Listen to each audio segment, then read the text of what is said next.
Good evening all student. Class 5th chapter 8D का आज हम क्वेश्चन नंबर 3 करने जा रहे हैं, जो एग्जाम के लिए मोस्ट इम्पॉर्टेंट क्वेश्चन होने वाला है, जो कि हमारा कह रहा है कि a huge slab of granite weight 8 kg 450 ग्राम, और उसके बाद कह रहे हैं a bigger slab of marble is 2 kg 5 gram heavier than the and this slab, calculate the weight of the marble slab।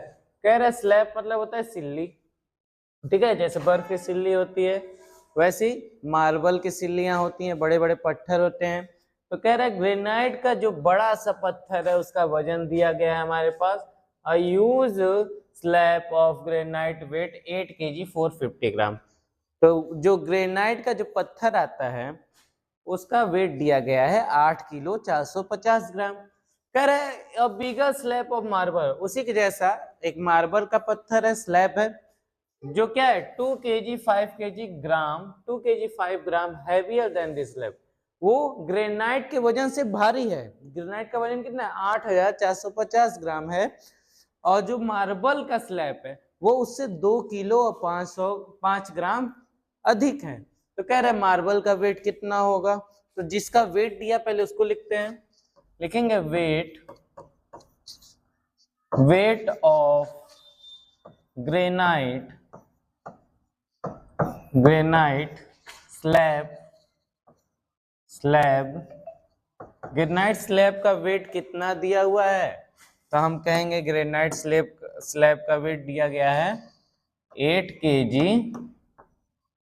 और 450 ग्राम लिखा गया है, ठीक है। यही वेट है ग्रेनाइट स्लैब का। अब कह रहा है मार्बल के वेट के बारे में क्या कहा है, वो ग्रेनाइट के स्लैब के वेट से ज्यादा है। तो हम लिखेंगे weight of marble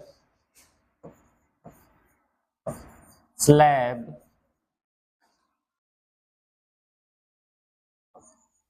is heavier, वो उससे क्या है? भारी है। Heavier than granite slab.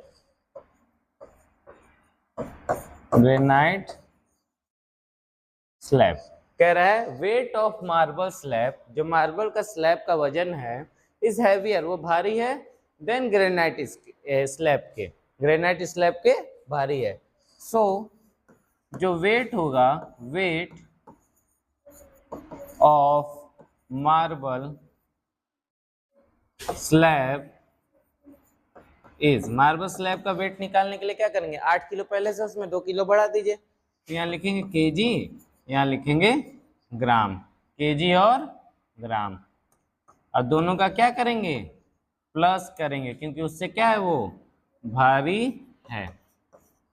2 kg और 5 ग्राम है तो पीछे लिखेंगे, ठीक है। ये बात ध्यान रखिएगा, पीछे से डिजिट को उतारना चालू करते हैं। अब यहाँ देखते हैं, इसको ऐड करेंगे तो 455 ग्राम हो जाएगा और 8 to 10 kg वेट हो जाएगा। 10 kg 455 ग्राम, ये किसका वेट है? मार्बल के स्लैब का वेट है। इसी के साथ क्वेश्चन नंबर 3 हमारा सॉल्व होता है। क्वेश्चन नंबर 4 की ओर बढ़ेंगे हम। क्वेश्चन नंबर 4 है हमारा, अ बॉटल होल्ड, एक बॉटल अपने अंदर रखता है 1 लीटर 140 मिलीलीटर ऑफ शैम्पू। एक बॉटल के अंदर 1 लीटर 140 मिलीलीटर शैम्पू है। राधिका उपयोग करती है, इस्तेमाल करती है 95 millilitre of shampoo each week. एक हफ्ते में वो 95 मिलीलीटर शैम्पू को क्या करती है, यूज कर लेती है एक हफ्ते में। तो इसमें क्वेश्चन बोला है हाउ मेनी वीक, कितने हफ्ते, will the bottle of shampoo last, कितने हफ्ते तक बॉटल ऑफ शैम्पू, कितने हफ्ते तक शैम्पू का बॉटल चलेगा। एक हफ्ते में 95 मिलीलीटर यूज कर रही है, तो कितने हफ्ते में वो शैम्पू का बॉटल खत्म कर देगी, ठीक है। तो हमें सबसे पहले ये मिलीलीटर में यूज कर रही है, और क्वेश्चन हमारा लीटर और मिलीलीटर दोनों में दिया गया है। तो हम जो लीटर है उसको मिलीलीटर कर लेंगे, तो उसके बाद हम क्वेश्चन को सॉल्व करेंगे। ठीक है, क्वेश्चन में क्या था, अ bottle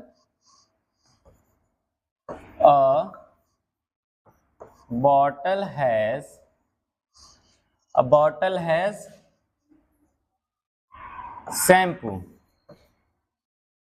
शैम्पू है बॉटल में, कितना शैम्पू है बॉटल में, जल्दी से देख के बताइए। बॉटल में 1 लीटर और 140 मिलीलीटर ऑफ शैम्पू है। हमें पता है, हमें क्या पता है, हमें ये पता है कि 1 लीटर में 1000 मिलीलीटर होते हैं, ये हमें पता है। 1 लीटर में 1000 मिलीलीटर होते हैं, तो हम यही 1 लीटर को मिलीलीटर करना है, तो 1 लीटर इक्वल टू 1000 मिलीलीटर, ये हमें पता है। ये मिलीलीटर में हो गया, अब ये भी तो मिलीलीटर में है हमारा, तो इस मिलीलीटर को इसी में, दोनों मिलीलीटर हो गए तो दोनों को जोड़ देंगे, दोनों को जोड़ने पे आएगा 1140 मिलीलीटर। अब यहां से हमारा क्वेश्चन नंबर 4 स्टार्ट होता है, जो कि कह रहा है कि एक हफ्ते में राधिका 95 मिलीलीटर यूज कर लेती है शैम्पू को, तो कितने हफ्ते में वो शैम्पू का बोतल खत्म कर देंगी। लिखेंगे ए वाला,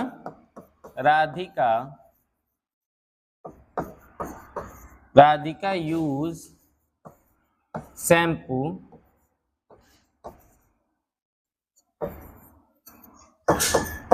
in a week equal to 95 ml। ठीक है, एक हफ्ते में राधिका इतना यूज करती है शैम्पू का। नंबर्स ऑफ वीक्स, कितने हफ्तों में, number of week Radhika use या bottle of shampoo empty, how many weeks the bottle of shampoo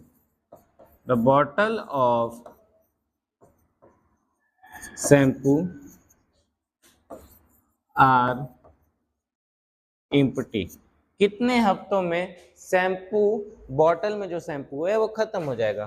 तो एक दिन में 95 यूज कर रही है और टोटल हमारे पास इतना है, इसको हम क्या करेंगे, डिवाइड देंगे तो हमारे पास वीक्स का नंबर आ जाएगा, कितने वीक तक चलेगा।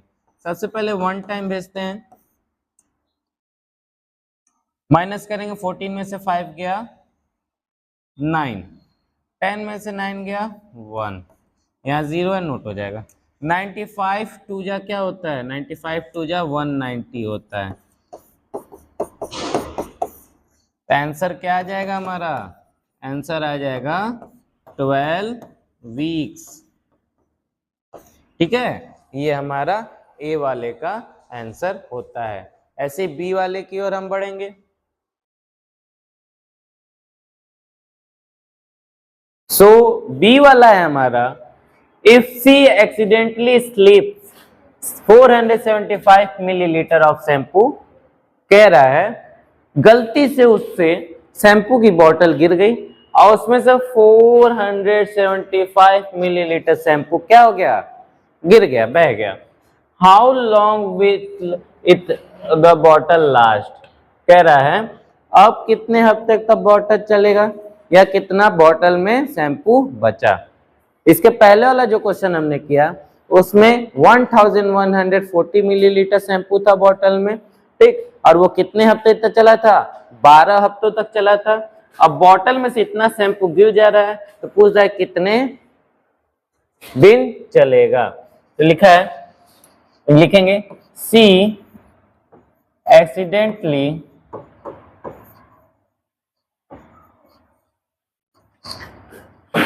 स्लीप्स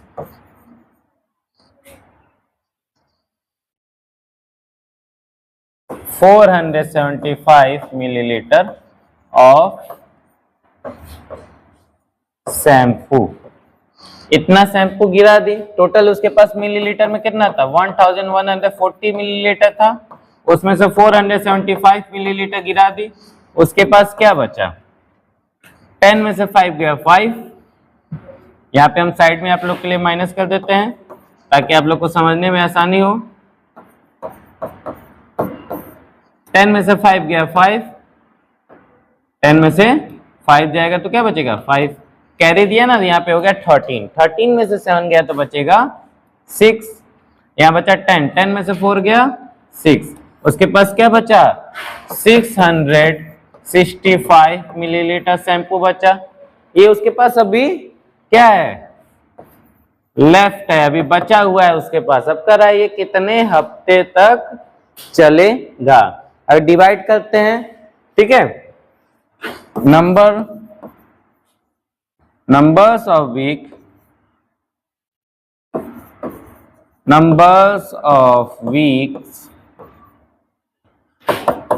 ठीक है। एक हफ्ते में 95 यूज करती है, अब इतना गिरने के बाद उसके पास इतना बचा है तो कितना यूज करेगी। सबसे पहले हम 5 टाइम में मल्टीप्लाई देके देखते हैं क्या 5 से कट जाएगा क्या, 5 5 जा 25 टू कैरी 5 9 जा 45, ये तो अभी 47 ही आ रहा है। 7 टाइम भेज के देखते हैं, 7 टाइम में हो सके डिविजिबल हो जाए, 7 5 जा 35, 3 कैरी 7 9 जा 63 और 66 कितने टाइम में कटा 7 टाइम में, यानी कितना दिन और कितने हफ्ते और शैम्पू चलेगा, ये चलेगा 7 हफ्ते। आंसर लिखेंगे 7 वीक्स। अब शैम्पू कितने हफ्ते चलेगा 7 हफ्ते, 7 वीक्स चलेगा। इसी के साथ हमारा क्वेश्चन नंबर 4 भी सॉल्व होता है। आई होप आपको समझ में आया होगा। क्वेश्चन नंबर 5 की ओर हम बढ़ेंगे। क्वेश्चन नंबर 5 पे आ चुके हैं, जो हमारा कह रहा है Vivek jog 6 time around a square field of 140 metre. एक स्क्वायर फील्ड है और अरुण क्या करता है, विवेक क्या करता है, उसके 6 चक्कर लगाता है। और स्क्वायर फील्ड कैसे दिखेगा भाई, स्क्वायर फील्ड ऐसे दिखेगा, ठीक है। स्क्वायर फील्ड है, ये कह रहा है इसका साइड कितना है, ये 140 है, इसके 4 साइड होते हैं और चारों क्या है 140 140 140 140, ठीक है। और ये इसके चारों तरफ क्या कर रहा है, दौड़ रहा है। कितना चक्कर 6 चक्कर, 6 टाइम्स दौड़ रहा है इसके। उसके बाद कह रहा है how many kilometre and metre does he jog, वो कितना किलोमीटर और मीटर में दौड़ा।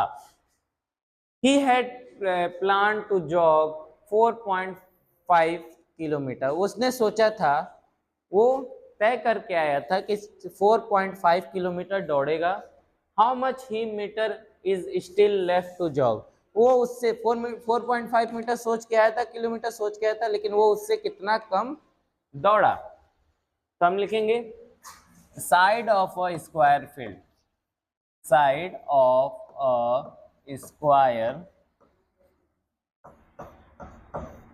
फील्ड, साइड कितना दिया है 140 मीटर दिया हुआ है हमारा। और विवेक क्या करता है, विवेक जॉग्स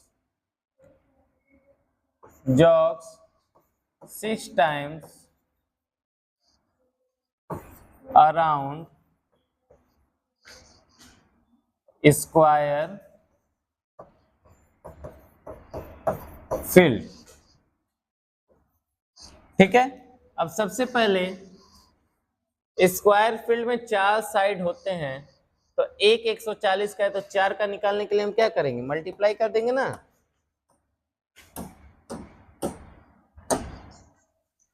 सबसे पहले एक साइड 140 मीटर का है और स्क्वायर में 4 साइड होते हैं, तो 4 से मल्टीप्लाई करेंगे तो एक चक्कर वो लगाएगा। ये स्क्वायर है, ठीक, ये 140 सब 140 है। अब चारों 140 दौड़ेगा तो एक चक्कर होगा, लेकिन हम वो इसका कितना दौड़ता है, उसका 6 चक्कर दौड़ता है, तो 6 का भी मल्टीप्लाई करना पड़ेगा। तब हमारा 6 चक्कर निकलेगा।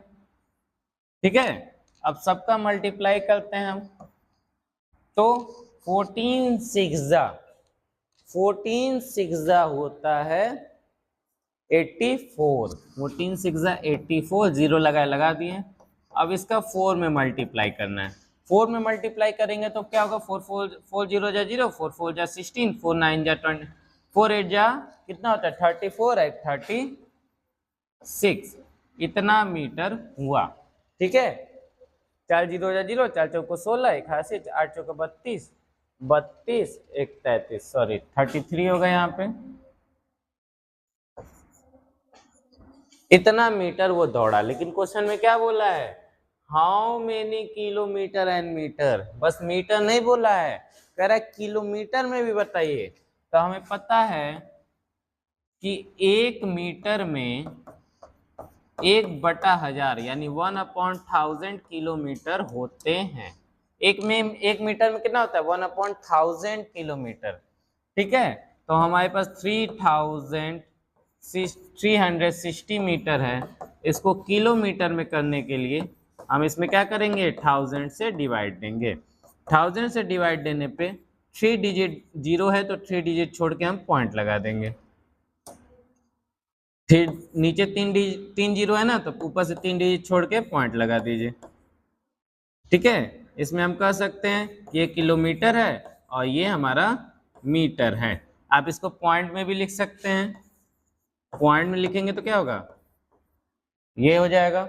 ठीक है, इसी के साथ अब हमारा क्वेश्चन आगे कह रहा है ही प्लांट 4.5 किलोमीटर, वो सोचा था कि 4.5 किलोमीटर दौड़ेगा, लेकिन how much is metre step, कह रहा है कितना मीटर वो दौड़ने से रह गया। तो टोटल वो 4.5 सोच के आया था, लेकिन दौड़ा कितना 3 पॉइंट, एक मिनट रुकेंगे।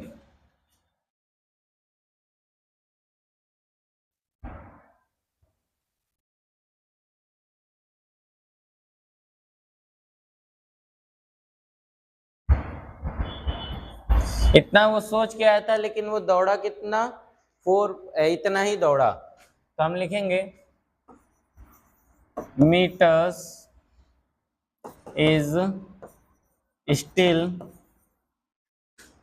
लेफ्ट टू जॉग, कितना मीटर रह गया दौड़ने से। 4.5 सोच के आया था, लेकिन दौड़ा कितना 3.360। ठीक है, तो 4.5 सोचा था और दौड़ा कितना 3.360। तो कम दौड़ा ना, यहाँ 4 है यहाँ 3 है, कितना कम दौड़ा जोड़ने के लिए हम क्या करेंगे, माइनस पता करने के लिए 4.5 में से 3.360 को हमें माइनस करना है। यहाँ पे कुछ नहीं तो यहाँ आप जीरो लिख सकते हैं, जीरो से जीरो कैंसिल आउट हो जाएगा, 0 से 6 नहीं जाएगा, एक कैरी लेगा तो 10, 10 में से 6 गया 4, यहाँ 4 बचा ना, 4 में से 3 गया 1, पॉइंट लगा देंगे, 4 में से 3 गया 1। हम कह सकते हैं, यहाँ लिखते हैं हम कह सकते हैं कि 1.14 1 किलोमीटर 1.40 मीटर आर लेफ्ट, इतनी दूरी उसकी बच गई, इतना उसे और दौड़ना चाहिए था जितना उसने सोचा था। इसी के साथ हमारा क्लास 5 का चैप्टर 8D का एक्सरसाइज कंप्लीट होता है। नेक्स्ट क्लास में आपसे दोबारा मिलेंगे, तब तक के लिए थैंक यू।